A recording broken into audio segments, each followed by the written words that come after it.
बड़ा ताज्जुब होता है कि आप जानवरों का इस्तेमाल करते हैं। Actually, they are the special. दरअसल जानवरों से बेहतर ये काम कोई नहीं कर सकता, इसीलिए हम उन्हें काम पे लगाते हैं। वो कैसे? देखिए, गाय के बारे में तो हम सब जानते हैं, गाय दूध देती है, पर 4-5 बछड़े पैदा करने के बाद जब गाय दूध देना बंद कर देती है तो लोग समझते हैं कि गाय बेकार हो गई है।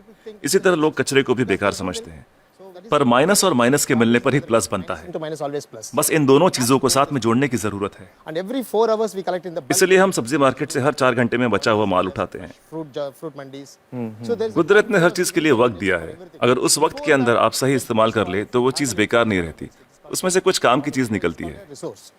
So the dry इसलिए हम अपने प्रोजेक्ट में गाय को अपॉइंट करते हैं, हर 35 किलो छिलकों के लिए एक गाय। उनका काम है इन सब्जियों के ताजे छिलकों को खाना, गोबर देना और फिर शेड में आराम करना, रिटायर्ड जिंदगी जीना।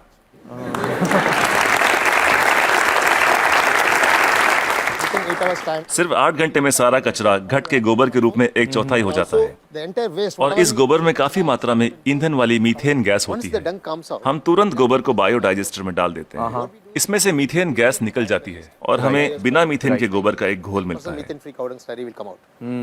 Immediately इसको हम तुरंत केचुओं के हवाले कर देते हैं। eaten by them and just केचुए उसे खा लेते हैं और उनके पेट से जो बाहर आता है उसे कहते हैं vermi cast. that's called vermicast. ये दुनिया की सबसे बेहतरीन खाद होती है। दुनिया की सबसे बेहतरीन खाद। इसे ब्लैक गोल्ड या काला सोना भी कहा जाता है। It can be directly. खेती के लिए बहुत अच्छा है। अगर बैक्टीरिया वाले तरीके से खाद बनाएं तो इसमें 45 दिन लग जाते हैं। और यहाँ देखिए, सोमवार की सुबह 6 बजे माँ सब्जियां काटती है, 9 बजे गाड़ी आकर उसका बचा हुआ हिस्सा ले जाती है, 10:30 बजे हम वो गाय को दे देते हैं, शाम 6 बजे तक गोबर निकल आता We are है। getting the cow dung ready. Put in the biodigester में गोबर से मीथेन निकाल ली जाती है और उसका घोल बचता है, उसे केचुए खा लेते हैं और तीसरे दिन सुबह तक यानी 72 घंटों से भी कम समय में ब्लैक गोल्ड मिल जाता है। खाद बनाने का ये दुनिया का सबसे तेज तरीका है, कोई मशीनें काम नहीं कर पाएगी, वो भी बिजली का इस्तेमाल किए बिना।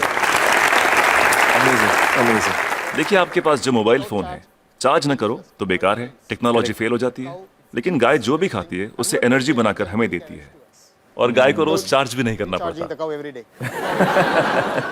और दूसरे जानवरों का इस्तेमाल कैसे होता है? मसलन मुर्गियां क्या करती हैं? There will be some जो सड़ी गली चीजें गाय को नहीं दे सकते उसे हम सीधा कॉम्पोस्ट पिट में डाल देते हैं, पर वहां उसमें मैगट्स पैदा हो जाते हैं। will come out. मैगट्स मतलब वो छोटे छोटे कीड़े। छोटे कीड़े, ये कीड़े मुर्गियों को बहुत पसंद हैं, चुन चुन के खा लेती हैं और बदले में अगले दिन सुबह बेहतरीन अंडे देती हैं। जो लोग कीड़ों को देखकर मुंह बनाते हैं वो अगली सुबह उन अंडों से बने ऑमलेट को बड़े मजे लेकर खाते हैं। No technology can do this. कोई टेक्नोलॉजी, कोई मशीन ये नहीं कर पाएगी। No machine in the world. दुनिया में ऐसी कोई मशीन नहीं बनी जो कीड़े खाए और अंडे दे। बिल्कुल ठीक, बिल्कुल ठीक। But the chickens will also लेकिन हर चीज में जहाँ कुछ खूबियां होती हैं वहाँ कुछ खामियां भी होती हैं। positive and negative. Okay.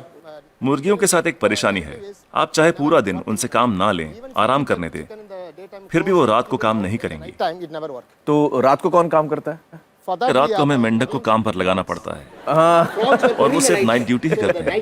कुदरत का करिश्मा है, एक दूसरे की कमी को पूरा कर देते हैं, ना तनख्वाह मांगते हैं, ना बोनस, ना यूनियन बनाते हैं, ना हड़ताल करते हैं, बस अपने अपने काम में लगे रहते हैं। सही है, सही है। तो मुझे बताइए कि ये बतखें क्या करती हैं? duck's favorite food. बतख का पसंदीदा खाना है मछलियाँ। अब मछली बाजार का कचरा म्यूनिसिपैलिटी के लिए सरदर्द होता है, पर वही मछलियाँ बतख के लिए दावत हैं।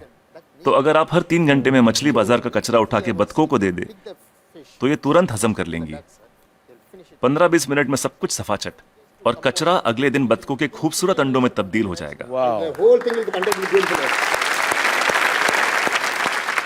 Normally the ducks will lay आमतौर पर बतखें हर महीने 8 से 10 अंडे देती हैं, लेकिन जब हम उन्हें मछलियों और दूसरे नॉनवेज की खुराक देते हैं तो 24-24 अंडे देना शुरू कर देती हैं। ओह, and if I have 20 ducks then multiplied by yeah, we have हम हर 11 मादा पे एक नर बतख रखते हैं। duck on one male duck. why 11 female and 1 male? हमें तो अंडों से मतलब है, एक ही नर बतख काफी है। तो ये जानवर आपके लिए बहुत अहमियत रखते हैं। They are the people doing जी बिल्कुल, इनकी वजह से ही तो इतने बढ़िया नतीजे मिल रहे हैं। तो इस वक्त आप किसी प्रोजेक्ट पे काम कर रहे हैं? yeah, right now I'm working with Coimbatore. फिलहाल कोयम्बतूर में काम चल रहा है, डिस्ट्रिक्ट रूरल डेवलपमेंट एजेंसी के साथ। हम 10 ग्राम पंचायतों का काम संभाल रहे हैं जो एक म्यूनिसिपैलिटी के बराबर है। It's equal to one municipality. एक गांव में तो मैं समझ सकता हूं कि ये हो सकता है क्योंकि वहां पर छोटे पैमाने पे करना है, लेकिन अगर बड़े पैमाने पे करना है, जैसे किसी शहर में करना है, आपका जो तरीका ये मुमकिन है? बड़ी म्यूनिसिपैलिटियों की दिक्कत यह है कि शहरों में जगह कम होती है, पर हमें कचरे को 100 किलोमीटर दूर ले जाने की जरूरत नहीं। ये काम हर वार्ड में होना चाहिए। इसलिए डिसेंट्रलाइज मेथड अपनाना बहुत जरूरी है। छोटे छोटे स्तर पर करना चाहिए। Decentralize method. लोग हजारों टन कचरे से एक साथ निपटना चाहते हैं, पर ये सोच ही गलत है। अगर मैं आपको एक बड़ा कटहल दूं, तो आप उसे एक साथ एक बार में खा सकते हैं, लेकिन अगर उसके छोटे छोटे टुकड़े कर दें, तब खाना आसान हो जाएगा। इसलिए हर 2 किलोमीटर की रेडियस पे SLRM सेंटर होने चाहिए। SLRM सेंटर क्या होता है? Solid and liquid resource management centre. तो हर 2 किलोमीटर पे ये सेंटर होना चाहिए। जी, डिसेंट्रलाइजेशन एक कामयाब तरीका है। साथ ही कचरे को अलग अलग इकट्ठा करना भी बेहद जरूरी है। मिसाल के तौर पर सलून में से सिर्फ 6 तरीके का कचरा निकलता है। वो क्या? महिलाओं के बाल, पुरुषों के बाल, ब्लेड, क्रीम लगे हुए पेपर या टिश्यू, आफ्टर शेव, कॉस्मेटिक्स वगैरह के डिब्बे और कुछ बचा हुआ खाना और फूल वगैरह। Some flowers, other things. So we don't. हम नहीं चाहते कि ये चीजें बाकी का कचरा ले जा रहे ट्रक में मिलाई जाए। इसके लिए अलग गाड़ी होनी चाहिए। जैसे मुंबई में करीब 2000 सलून्स होंगे। 2000 saloons. एक गाड़ी सब जगह घूम के ले लेगी। हर इलाके के लिए एक छोटी गाड़ी। हाँ, अलग अलग एरिया के लिए अलग अलग गाड़ियां होंगी। हाँ। जी, सिर्फ सलून के लिए। दिन खत्म होने से पहले सब बिक जाएगा। आज की तारीख में दुनिया का सबसे कीमती कचरा है महिलाओं के बाल। 2500 रुपए प्रति किलो। वाह वाह। तो दिन भर का जो कचरा है, दिन खत्म होते होते वो इस्तेमाल भी हो जाएगा। अलग अलग इकट्ठा करें तो राज ये है, तरकीब ये है कि शुरुआत से ही मिक्स मत करो। जी, अलग अलग इकट्ठा करो और अलग अलग ही लेकर जाओ।